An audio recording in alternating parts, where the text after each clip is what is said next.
at the birthday dinner party. While introducing me, she smiled and said, "Don't be under any misunderstanding.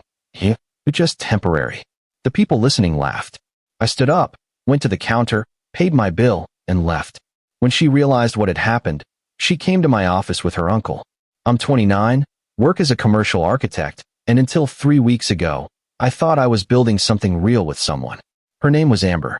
We'd been together for 8 months, long enough that I'd started imagining a future, short enough that I apparently hadn't seen who she really was.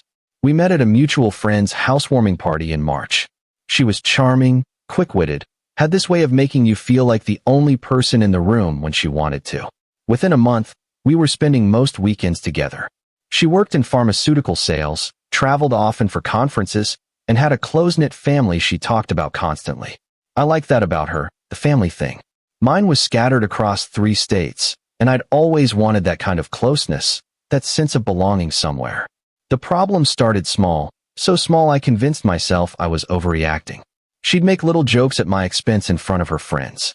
"He's not exactly handy," she'd say with a laugh when I mentioned hiring someone to fix my kitchen cabinet. Or, "Don't ask him about sports, trust me."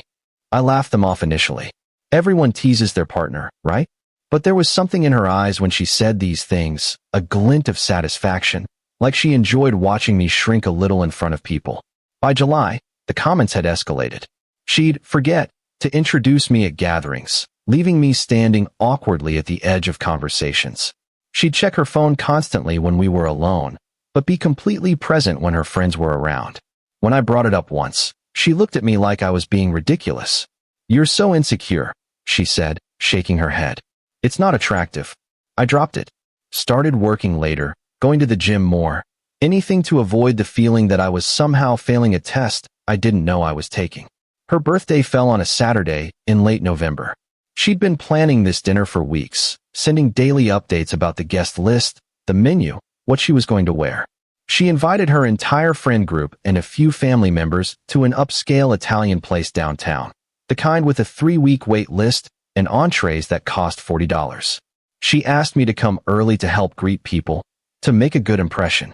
I showed up at 6:30 in a navy suit I'd had dry cleaned for the occasion, holding a carefully wrapped gift I'd spent 2 hours picking out, a vintage compass necklace she'd admired in an antique shop months before. I'd gone back 3 times to make sure it was the right one. "You look nice," she said when I arrived, barely glancing at me. Her eyes were already scanning the room, tracking who had arrived, who was still missing. The restaurant was one of those trendy spots with exposed brick walls and Edison bulbs hanging from the ceiling in geometric patterns. About 20 people were scattered around a long table that dominated the private dining area. I knew maybe 4 of them. Amber flitted between groups, laughing loudly, touching arms, throwing her head back in that way she did when she wanted everyone to notice her. She was completely in her element. I stood near the bar, nursing a gin and tonic, making small talk with her cousin about real estate prices and interest rates. Around 7:30, after everyone had arrived and the appetizers were making their rounds, Amber decided it was time for introductions. She clinked her glass with a fork, and the table quieted immediately. Everyone turned toward her, smiling, expectant. I assumed she was going to thank people for coming, maybe say something sweet about turning 30 and feeling grateful. Instead, she gestured toward me with her wine glass. "Everyone, this is Jordan," she said brightly, her voice carrying across the room. "My boyfriend." People smiled, a few waved. Someone I didn't know raised their glass.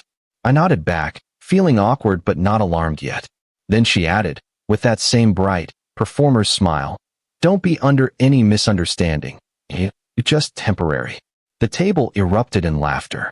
Not polite chuckles, but full-throated, genuine amusement. Her best friend slapped the table so hard the silverware rattled. Her brother nearly spit out his drink. Someone in the back yelled, "Amber," in mock scandal, which only made everyone laugh harder. I stood there, frozen, the sound washing over me like cold water. My face felt hot, then cold, then numb. The laughter seemed to stretch on forever, people wiping tears from their eyes, catching their breath only to start again. She wasn't looking at me anymore. She was soaking in the attention, grinning like she'd just delivered the punchline of the year, accepting playful shoves from her friends like she was accepting applause. I set my drink down on the bar carefully. My hands were steady, surprisingly steady. I didn't think, didn't plan, just moved. I walked over to the counter near the entrance where they kept the checks and the host station. The hostess looked confused as I approached. "I need to pay for my portion," I said quietly. "Sir, it's a group tab. Just my drinks and appetizer. Please." She hesitated, glancing past me toward the dining area where the laughter was finally dying down. "Are you sure?" "Yes." She pulled up the bill, her fingers moving quickly across the tablet. I handed her my card, signed the receipt without looking at the total, and walked toward the door. Behind me, I could hear the conversation resuming, someone calling for more wine. I pushed through the heavy front door and stepped out into the November air. Outside, the cold hit my face, sharp and clean. I stood on the sidewalk for a moment, letting the adrenaline settle, watching my breath fog in the streetlight. A couple walked past, hand in hand, laughing about something. I felt completely outside of myself, like I was watching this happen to someone else. My phone buzzed in my pocket. I ignored it. Then it buzzed again, and again. I walked 3 blocks to where I'd parked, got in my car, and just sat there for a moment. The phone kept buzzing. Through the windshield, I could see the restaurant in the distance, warm light spilling onto the sidewalk. I started the engine and drove home. By the time I unlocked my apartment door, I had 17 missed calls and twice as many texts. Most were from Amber, a few from her friends, one from her cousin asking if I was okay. I deleted them without reading and poured myself a whiskey, a nice one, the bottle I'd been saving for something special. Then I sat on my couch in the dark and tried to figure out what the hell had just happened. The texts kept coming. I watched them light up my phone screen, one after another, like watching a slot machine you know you're not going to win. "Jordan, where did you go? Are you seriously leaving right now? Call me." Around midnight, they shifted in tone. "Jordan, come on, it was a joke. You're being ridiculous. Everyone thinks you overreacted. You embarrassed me in front of my whole family." I stared at that last one for a long time. I embarrassed her. I turned my phone off and went to bed. Sunday, I ignored the world. I went for a long run through the park, the kind where your lungs burn and your thoughts finally quiet down. I cleaned my apartment, deep cleaned it, scrubbing baseboards and organizing closets I'd been ignoring for months. I ordered Thai food, watched a documentary about brutalist architecture, and tried not to think about the fact that my phone was still off. Around 8 in the evening, I turned it back on. The messages had stopped. There was one voicemail from Amber, her voice tight and angry. "I don't know what your problem is, but you made me look like an idiot on my birthday. Everyone kept asking where you went. I had to make excuses for you. Call me back so we can talk about this like adults." I deleted it and blocked her number. Monday morning felt surreal. I got up, made coffee, put on a suit, and went to work like nothing had happened. My office is downtown, in an older building with high ceilings and terrible heating. I like it there. It's one of those places where you can lose yourself in work and nobody bothers you unless it's important. I had a project deadline coming up, a mixed-use development proposal that needed revisions by Wednesday. I buried myself in it, redlining plans, adjusting load calculations, tweaking the facade design. Around 11, my desk phone rang. Internal line. Our receptionist, Patricia. "Jordan, there's someone here to see you. I don't have any appointments this morning. She says it's personal." "Amber?" "And there's a man with her." I felt my jaw tighten. I closed my eyes, took a breath. "Tell them I'm in a meeting." "She's insisting. She says it's urgent." "Patricia." "I'm sorry, Jordan. She's making a scene. You might want to come out here." I saved my work, straightened my desk, and walked out to the lobby. Amber was standing near the elevators, arms crossed, looking like she'd barely slept. Her hair was in a messy bun, no makeup, wearing jeans and an oversized sweater. Next to her was a man in his 50s, thick build, graying hair, expensive watch. Her uncle. I'd met him once at a family barbecue over the summer. He owned a construction company and had spent most of the afternoon talking about lumber prices. "Jordan," Amber started, her voice strained, almost pleading. "We need to talk." "No, we don't." I kept my voice level, professional. "You made your position clear on Saturday. I'm respecting that." Her uncle stepped forward, hands up in a placating gesture. "Look, son, maybe we can all sit down somewhere and—" "I'm not your son," I interrupted, still calm. "And no, we can't." Amber's face flushed. "You're being childish. It was a joke." Everyone laughed. "You're the only one who didn't get it." I got it. That's why I left. Oh my God, you're so sensitive. I finished. Yeah, I've heard. But here's the thing, Amber. Jokes are supposed to be funny for everyone involved. That wasn't funny for me. That was you telling a room full of people that I don't matter to you. And you know what? Message received. Her uncle frowned, looking between us like he was watching a tennis match. Amber, what exactly did you say? She hesitated, suddenly looking less certain. I introduced him and said he was temporary. It was sarcasm. I was making fun of the idea that relationships have to be so serious all the time. It didn't sound like sarcasm, I said. It sounded like the truth. Because you're paranoid. You've always been paranoid about us, about what I think, about what my friends think. Maybe because you spent 8 months giving me reasons to be. The receptionist was trying very hard to look busy, typing nothing on her keyboard. A colleague walking past slowed down, pretending to check his phone while clearly listening. Amber's uncle cleared his throat. Jordan, I think my niece made a mistake. But walking out on her birthday like that was the right call, I finished. The only call, actually. Look, I'm at work. You two need to leave. Amber's eyes were shining now, angry tears threatening to spill over. Her voice went up an octave. You're really going to throw away 8 months over this? 8 months. You threw it away on Saturday. I just had the dignity to walk out instead of sitting there while you collected laughs at my expense. It wasn't at your expense. Then who was it at the expense of, Amber? Because from where I was standing, I was the punchline. She opened her mouth, closed it, opened it again. Everyone was right about you. You're boring. You're small. You have no sense of humor. I was settling. The words landed like she wanted them to, sharp, designed to hurt. But instead of pain, I just felt tired. Then it's a good thing you don't have to anymore. I turned and walked back toward my office, my footsteps echoing on the marble floor. Behind me, I heard her uncle murmuring something in a low voice, then the sound of the elevator doors opening. I didn't look back. My hands were shaking when I sat down at my desk. I stared at my computer screen for a full minute before I could focus enough to start working again. Patricia called a few minutes later. You okay? Yeah. Thanks for the heads up. For what it's worth, she was completely out of line. Both of them. I know. Good. Let me know if they come back. I'll call security. They didn't come back round. Update 1. The week that followed was strange. Quiet. I half expected more confrontations, more angry calls, but there was nothing. Amber's social media went dark, no posts, no stories. I didn't check obsessively, just once out of morbid curiosity on Wednesday night when I couldn't sleep. A mutual friend, Lauren, reached out that same day via text. Hey, heard what happened. You doing okay? Yeah, I'm fine. For what it's worth, I thought what she said was messed up. A few of us did. We just didn't know what to say in the moment. Everything happened so fast. It's fine, Lauren. Really. It's not, though. I wanted you to know that.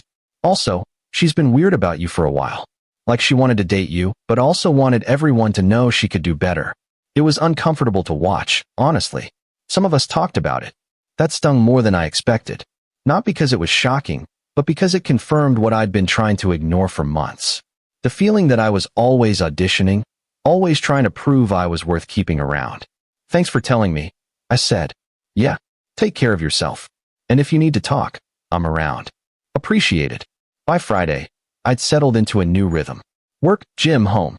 I started sketching again in the evenings, something I hadn't done since college. Mostly buildings, but sometimes just abstract shapes, lines that didn't need to mean anything or fit into anyone's expectations.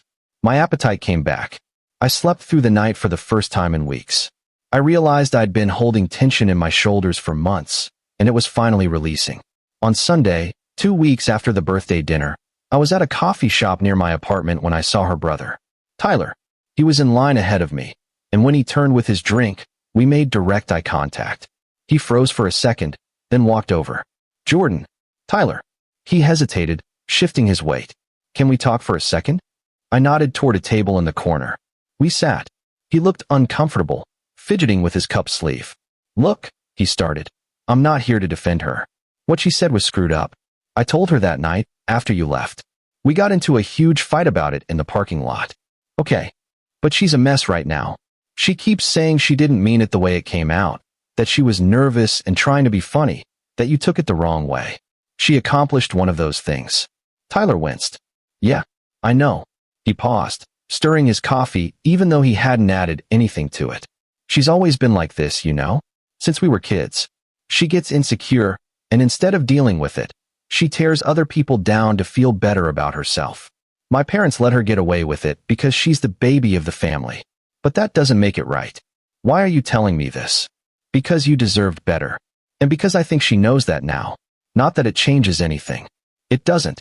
He nodded slowly, staring into his cup. For what it's worth, my uncle felt like an idiot after he understood what actually happened. He thought you'd just gotten into a fight over something small. Maybe you'd had too much to drink. When Amber finally told him exactly what she said, word for word, he lit into her. I've never seen him that angry. He doesn't get angry. I didn't know what to say to that, so I just nodded. Tyler stood, picking up his coffee. Anyway, I won't bother you again. Just wanted you to know that not everyone thought you were in the wrong. Most people, actually, once they knew the full story. Thanks, Tyler. He left, and I sat there with my coffee, watching people pass by the window. Couples, families, people walking dogs. Life continuing like nothing had happened. I didn't feel vindicated or victorious. Just tired. And maybe a little relieved that I wasn't crazy, that what happened had actually been as bad as it felt. Update 2. A month later, early December, I ran into Lauren again at a work function, a holiday mixer for local businesses. She pulled me aside during the cocktail hour, glancing around like she was about to share classified information. Did you hear? Hear what? Amber's moving. Her company's transferring her to Boston. She's leaving in 2 weeks. I processed that, taking a sip of my drink. Good for her. She's been telling people it's a promotion, a big opportunity. But I heard from someone in her office that she actually requested the transfer. Apparently, things got awkward after the birthday thing. People started looking at her differently once word got around about what really happened. Lauren, I appreciate you keeping me in the loop, but I don't need to know this. I know. I just thought you'd want closure or whatever. I have closure. I closed it when I walked out of that restaurant. She smiled, a genuine one this time. Fair enough. You seem good, though. Better than you did when you were with her, honestly. I am. And I was. I'd started seeing someone new. Casually, nothing serious yet. Her name was Tessa. She taught high school art, and she laughed at my jokes without making me feel like I needed to perform. I'd finished the mixed-use proposal and won the contract, beating out 2 other firms. I'd reconnected with an old college friend and started playing basketball on Tuesday nights at a gym downtown. Life was full in a way it hadn't been in months, maybe longer. I never heard from Amber again. No apology, no final message, no attempt to explain or justify. And that was fine. Better than fine, actually. Some people don't know how to own their mistakes, and you can't make them learn. You can only decide whether you're willing to keep paying the price for their inability to grow. The last time I thought about that night, really thought about it, let myself sit with the memory instead of pushing it away, was when I was designing a client's home office in mid-December. She wanted something bold, something that made a statement but was still functional. As I sketched, I realized I was drawing something I would have been afraid to propose 8 months earlier. Too unconventional, too confident, too likely to be rejected. But I wasn't afraid anymore.